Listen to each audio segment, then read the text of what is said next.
আর একটা বিষয়, যদি সম্বোধন করার ক্ষেত্রে যদি ভুল হয়ে থাকে সেটা আমি অ্যাকনোলেজ করছি, কারণ আমার এই সংসদে আমি আসছি, আমার 27.5 বছর বয়স। সেখানে মাননীয় স্বরাষ্ট্রমন্ত্রী যখন সংসদে এসেছেন 1991 সালে, আর আমি জন্ম হয়েছি 1998 সালে। তো সেই জায়গাতে যদি কনভেনশনাল যে ভুল আছে আমরা সেগুলো সংশোধন করতেও রাজি। আমাদের যখনই আমাদেরকে নোটিশ করবেন আমরা সেটাকে সংশোধন করে নেব। ধন্যবাদ। ধন্যবাদ মাননীয় সদস্য। We are learning every day. ধন্যবাদ মাননীয় স্পিকার। সালাউদ্দিন সাহেবকে প্রশ্ন করলে আবার কখন নোটিশ দেওয়ার কথা বলে ফেলেন, তো সেই বিষয়টা নিয়ে সবসময় আমরা একটু সংকোচে থাকি। তো আমরা পুলিশ সংস্কার নিয়ে কথা বলছি, পুলিশের সুশৃঙ্খলা নিয়ে কথা বলছি। লাস্ট 1 মাস পুলিশের শৃঙ্খলা নিয়ে যখন আমরা স্বরাষ্ট্রমন্ত্রী মহোদয় মাননীয় স্পিকার, মাননীয় সদস্য জি বলতে দেন।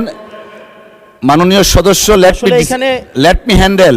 মাননীয় সদস্য, আমাদের পার্লামেন্টারি প্রসিডিউরে আমরা যাই। মাননীয় স্পিকার, আমরা যখন পুলিশ সংস্কার নিয়ে কথা বলছি, মাননীয় স্পিকার মাননীয় সদস্য আপনি দয়া করে বসুন।